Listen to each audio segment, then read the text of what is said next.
Hola, ¿cómo están todos? Bueno, un día más. Al parecer el tema del el paro en Santa Cruz va caminando ya a su solución, es decir, el Comité Interinstitucional ha dicho que ya ha desistido de luchar por el censo 2023 y que ha aceptado lo del censo 2024 y que ahora solo está esperando que en el Parlamento se apruebe una ley que indique eso, que el censo se va a hacer el 2024 y con los plazos para entregar la información, para hacer el reparto de los recursos y de la nueva eh, los nuevos cupos, digamos, de diputados, diputados para cada circunscripción, ¿no? Según la nueva información que dé el censo, ¿no? Del 2024. Y así se puede hacer un nuevo patrón electoral para el 2025, ¿no? Uh, Analizando este paro que ya va acabando, bueno, muchas voces en Santa Cruz dicen que ya es inútil seguir con el paro si ya se ha aceptado que no va a ser posible el censo de 2023.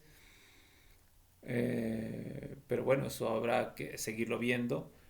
Habrá que ver realmente si el gobierno estará dispuesto a sacar esa ley, porque en realidad, como hemos venido diciendo nosotros aquí, no hay necesidad de una ley para hacer un censo, ¿no? Nunca se ha hecho una ley para hacer un censo porque un censo lo hace el Poder Ejecutivo y nunca se necesita una ley, sino los instrumentos que tiene a la mano el Poder Ejecutivo para cumplir sus funciones, ¿no? Es decir, los decretos, por ejemplo, ¿no? Entonces siempre se ha hecho con decretos, nunca se ha hecho con leyes. O sea, habría que ver si al gobierno le interesa sacar esa ley o no, ¿no es cierto? Eh, en ese sentido. Ahora, ¿cuál ha sido el problema del... es decir, ¿por qué se suspende en realidad el paro, no? ¿O por qué ya se acepta esta situación de que sea el censo de 2023? Seguramente por la situación económica, social que se está planteando en Santa Cruz, ¿no? Que, como es lógico, un pueblo que tiene muchas necesidades, que es un pueblo pobre, ¿no? Que vive como de lo que puede ganar cada día, porque en realidad son personas que viven de la venta en las calles, del comercio, ¿no es cierto? De sus actividades, de sus oficios o incluso profesionales que tienen que realizarlos día a día para poder generar los recursos que necesitan, ¿no? Entonces con el paro obviamente no se podía hacer eso, ¿no? Entonces obviamente una medida que dure un mes de paro es imposible, ¿no? Y lo que se había visto ya hace una semana, hace 2 semanas, hubo un periodo, digamos, cuando en la primera semana, segunda semana en que se fue, sobre todo al llegar a la segunda semana del paro, en que se hizo fuerte la violencia, digamos, empezó a haber mucha violencia, sobre todo por el aviso del gobierno de cerco de Santa Cruz, ¿no es cierto? Y, y, bueno, la resistencia que hubo desde Santa Cruz, y ahí hubo unos ciertos enfrentamientos, ¿no es cierto? Se quemaron la sede de los sindicatos campesinos en Santa Cruz, la sede de la Central Obrera Departamental, ¿no? Hubo esos ataques, ¿no? Después, obviamente, todo eso fue desinflándose y quedó en lo que está terminando ahora, ¿no? Que las calles están tomadas por gente que se está aprovechando de ese paro y está cobrando dinero por pasar por esos puntos de bloqueo a todo el mundo, ¿no? Y ahí ya se empieza a desvirtuar toda la idea de un paro cívico, digamos, ¿no? Sino que ya es una entrega, digamos, a la delincuencia el control de la ciudad prácticamente, ¿no? Entonces, obviamente, ante esa situación es imposible seguir manteniendo el paro, ¿no? Eh, y luego hubo otro hecho, ¿no? Que me parece que es importante, ¿no? Que el martes los vecinos del barrio Ambrosio Villarruel en Santa Cruz se organizaron y trataron de ingresar a ciertos condominios ahí cercanos, ¿no? Y amenazar esos condominios. Es decir, un barrio pobre, gente de un barrio pobre atacando a gente de un barrio rico o clase media, digamos, ¿no?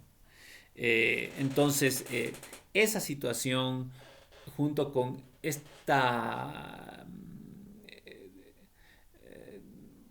el hecho de que se haya desvirtuado, digamos, lo que es un bloqueo en una calle y pasado a ser un punto de recolección de dinero, digamos, ha hecho que obviamente ya sea insostenible el paro en Santa Cruz, ¿no? Y bueno, así vamos llegando al final del paro.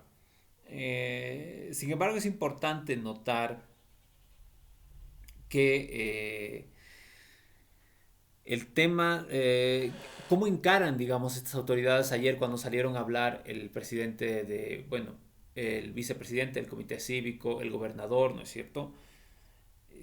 Llama mucho la atención que ellos, tanto el gobernador Camacho como el vicepresidente del comité cívico, agradecen a la gente por el paro, ¿no?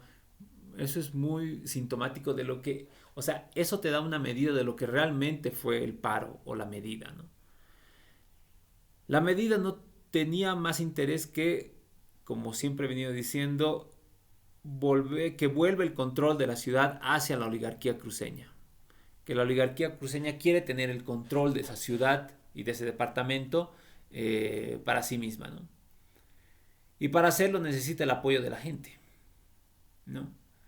Necesita movilizar a la gente, ¿no? Clase media, clase popular, todas las clases que pueda, pero necesita movilizarlos a todos para presionar al gobierno, para volver a tener el control de esa ciudad, ¿no? Eh, en este caso, su objetivo era el tema del padrón electoral, indicando que supuestamente a través de un nuevo padrón electoral, pues seguramente ya no volvería a ganar el MAS en Santa Cruz, ¿no? Pero eso es obviamente absurdo, ya que eh, ya se ha demostrado que el problema no es el padrón electoral, ya que el mismo Camacho ha ganado las elecciones con ese patrón electoral que lo acusan de ser corrupto. Con ese mismo padrón, Camacho ha ganado las elecciones en Santa Cruz para ser gobernador, por ejemplo, ¿no? Eh, entonces, lo que ellos estaban es detrás de sus propios intereses como oligarquía, ¿no? Como grupo de poder de familias viejas, desgastadas, que quieren mantener el control de Santa Cruz, ¿no? Frente a lo que se les viene por los cambios de la conformación social de Santa Cruz, porque hay mucha migración del occidente, y por la llegada también de otro tipo de inversiones a Santa Cruz, ¿no? Hay que hacer notar que muchas de las inversiones que han llegado a Santa Cruz son del Perú, por ejemplo. La PIL que hay en Santa Cruz, el cemento Warnes que hay en Santa Cruz, el aceite fino, cuya fábrica también está en Santa Cruz, por ejemplo, para nombrar algunas pocas de las grandes empresas que están en Santa Cruz, no son cruceñas, son de accionistas peruanos. Entonces, Santa Cruz o esa vieja oligarquía cruceña está viendo amenazada su control sobre la ciudad, ¿no es cierto? Y entonces quieren por lo menos el control político, ya que hasta el poder económico, digamos, lo están perdiendo, entonces quieren por lo menos el control del poder político, ¿no? Y esa era su lucha ahora. Y para eso, como digo, necesitan de la gente, que la gente les apoye, que la gente haga la lucha por ellos prácticamente, porque ellos solos no pueden luchar. Y entonces por eso es que salen tanto el gobernador como el vicepresidente del comité cívico a agradecer a la gente por haber hecho el bloqueo, por haber hecho el paro, ¿no? Porque claro, es lógico que ellos tengan que agradecerles a ellos porque la lucha ha sido en beneficio de ellos, o era en beneficio de ellos, como oligarquía, no era en beneficio de la gente. Por eso es que ellos salen a agradecer. Si se fijan, por ejemplo, cuando hay otro tipo de movilizaciones que realmente son populares, normalmente esa dirigencia no sale a agradecerle a la gente, ¿no? Si es que se ha logrado algo, digamos, ¿no? Que a veces no es posible, pero nunca se sale a agradecer a la gente. Por ejemplo, aquí en La Paz, ¿no? Cuando ha habido movilizaciones grandes, etcétera, normalmente hay maras. Nadie, esa dirigencia, por ejemplo, no ha salido a agradecerle a la gente por haberse movilizado. No se le agradece a la gente por haberse movilizado porque no corresponde, ¿no es cierto? Eh, en todo caso, se felicita entre todos por haber logrado un objetivo, digamos, porque era el objetivo de todos, ¿no es cierto? Entonces están alegres, están contentos, se congratulan, se felicitan por haber logrado ese objetivo, digamos, ¿no? Político. Pero en este caso de Santa Cruz es bien sintomático que la salida al final, como colofón final de toda esta lucha de los 30 días de paro, es que esas autoridades, que esa dirigencia de ese movimiento salga a agradecer a la gente, ¿no? Eso debería hacerles pensar mucho a la gente de Santa Cruz, sobre todo a la que ha participado en el bloqueo y que siente de alguna manera que estaba haciendo algo por su ciudad, por su departamento, ¿no? Cómo los están utilizando, ¿no? Para sus verdaderos fines, ¿no? Y otra cosa que dicen, ya hablando del tema de que han pedido una comisión para ver, recomponer la relación que tuviera Santa Cruz con el Estado boliviano, ¿no? Como diciendo vamos a ir a la federalización o algo más todavía, ¿no? De nuestra separación del Estado boliviano. Dice Camacho, dice, ¿no? Que lo que ellos quieren en realidad, de entre todas las cosas que podrías pensar, digamos, en cuanto a si es que tu departamento se va un poco a autogobernar o tener cierta autonomía con respecto al Estado nacional, podrías pensar, bueno, con esto vamos a tener mejor salud, mejor educación, mejor seguridad, empleo, etcétera, un montón de otras necesidades sociales, ¿no es cierto? No, lo que él menciona, como digo, en su último discurso, ya cuando está, que es un discurso muy importante el que hizo anoche, en el que está ya resignando el objetivo de la lucha que tenían, ¿no? Y tienen que explicar eso, a lo que apela con esta nueva forma de relacionarse con el Estado es a la justicia y a la policía. Es decir, él dice, vamos a plantear una nueva forma de relación con el Estado boliviano para tener nuestra propia justicia y nuestra propia policía. Fíjense, eso es lo que a ellos les interesa. No habla, ya les digo, de necesidades sociales de la gente, mayor trabajo, mayor salud, mejor educación. No, no, no le interesa nada de cuestiones sociales. Le interesa tener para el departamento su justicia y su policía, que son medios de coerción sobre la ciudadanía. Es bien chistoso, ¿no? Porque son ellos los que hablan de libertad, ¿no? La libertad es lo más importante. ¿Y qué es lo que piden? Policía. Y la policía es un órgano de coerción, ¿no? Digamos, un poco más relacionado con la idea de libertad. Algo que te pueda dar libertad es, por ejemplo, tener una buena educación, tener salud, para tener fortaleza, energía, para poder realizar tu trabajo, tus emprendimientos, ¿no? Eso es más relacionado con la idea de libertad. O tener trabajo, ¿no? Tener empleo, ¿no? Eso es muy importante. Y así muchas cosas, pero no. Lo que piden es policía y justicia. ¿Para qué? Para manejar esos juzgados, a esos jueces y manejar a su policía, ¿no es cierto? Para meter a la cárcel a todo el mundo que está en contra de el modelo que ellos quieren seguir.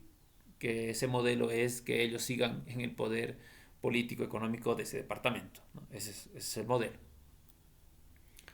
Entonces, si alguna vez vamos a llegar a ese debate del federalismo para Santa Cruz, lo que ellos van a pedir es eso, justicia y policía, lo primero y lo que no van a soltar nunca jamás. Incluso, obviamente van a decir, no, la salud y la educación que siga de acuerdo en manos del Estado, del gobierno nacional. Lo que nosotros queremos es la justicia y la policía. Eso es lo que van a pedir. Entonces, quería llamar la atención sobre eso, ¿no? Eh, y luego, claro, hablan del cabildo, ¿no? Y quería contarles también, que eso no les había contado, pero días atrás, cuando sucedió el último cabildo, ¿no? En el que ya prácticamente se resignaba también el tema del 2023, porque ya no se hablaba de eso y la gente fue a gritarle a la casa de Calvo que había pasado, a reclamarle, ¿no es cierto? ¿Se acuerdan? Bueno, yo me tomé el trabajo de tratar de calcular cuánta gente había ido a ese cabildo, ¿no? Y me encontré con que es una cuestión bastante fácil realmente, ¿no? No es tan difícil como se cree, ¿no? Es muy fácil porque ya hay cálculos de cuánta gente entra en una muchedumbre, ¿ya? Sobre todo de la gente que, los ingenieros que tratan de, sobre la seguridad en aglomeraciones, en un concierto de música, en un partido de fútbol, ¿no es cierto? Un estadio, en ese tipo de aglomeraciones donde puede haber, que ya ha habido, que siempre hay, bueno, muchas veces se da este tema de avalanchas de personas en esas muchedumbres y muertes por centenares de personas, ¿no es cierto? Entonces ya se ha calculado cuánta gente entra en un lugar y el cálculo es que el máximo de personas que entran en una aglomeración de gente es de 4 a 5 personas por metro cuadrado.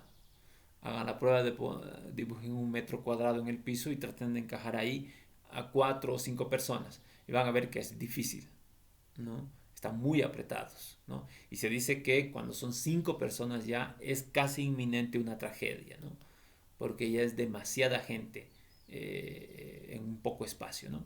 Entonces, claro, ahí se recomienda que sea una persona por metro cuadrado, dos personas por metro cuadrado, tres personas por metro cuadrado, como lo normal que sería en una, ya te digo, en un concierto, en un evento, digamos, que atrae a mucha gente, ¿no? Y se tiene que calcular ese espacio para esa gente, ¿no? Entonces ya está calculado. Entonces, de acuerdo, eso es muy fácil, ¿no? Y tomando las imágenes que habían mostrado la misma televisión, Unitel, por ejemplo, desde Santa Cruz, con drones, ¿no es cierto? Mostrando esa muchedumbre en el Cristo, en el Segundo Anillo, en las otras avenidas que cruzaban, en la Monseñor Rivero, todo eso, mostrando todo el lugar.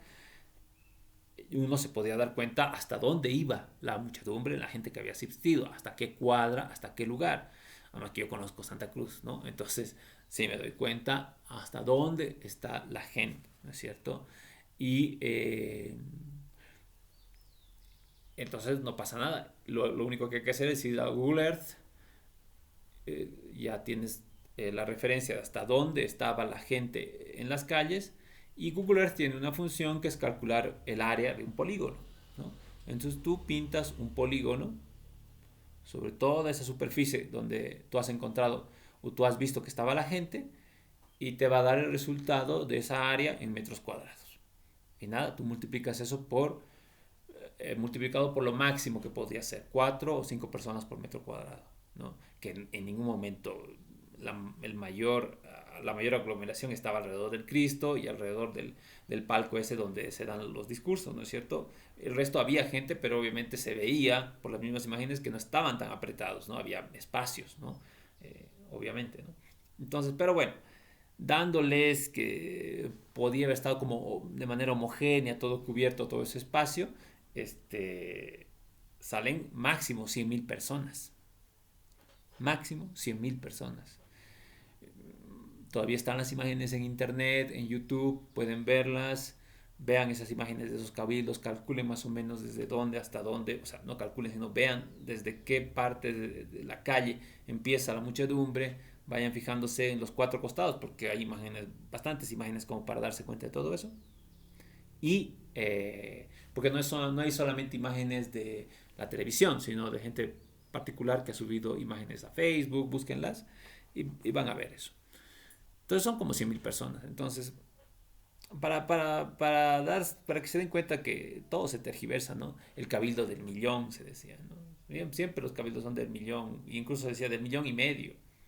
Es imposible, ¿no es cierto?, que haya 1,5 millones de personas en un cabildo, ¿no es cierto? O en una concentración de personas, ¿no? En Santa Cruz,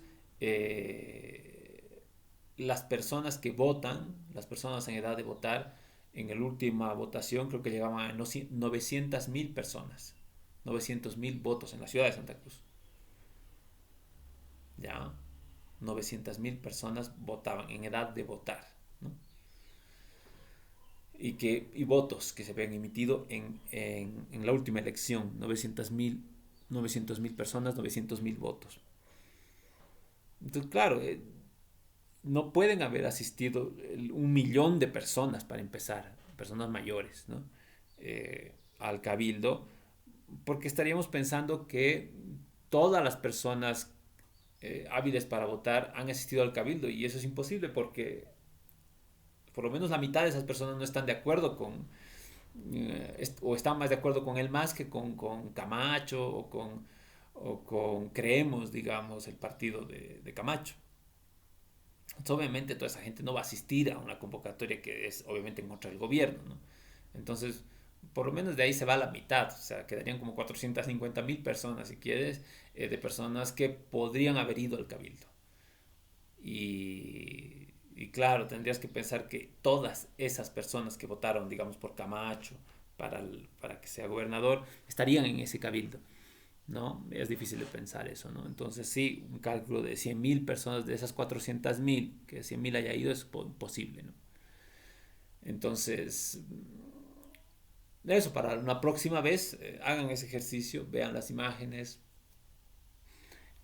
busquen también en internet estos cálculos que les digo que ya se han hecho sobre la muchedumbre, sobre cuánta gente entra en una muchedumbre y hagan los cálculos, ¿no? Cuántas personas pueden estar ahí. Bueno, a ver, seguiremos mañana, o digo, perdón, el día lunes seguiremos hablando sobre estos temas y otras cosas más, a ver qué nos depara el futuro. Bueno, un gusto estar con ustedes y ya nos vemos. Chau, chau.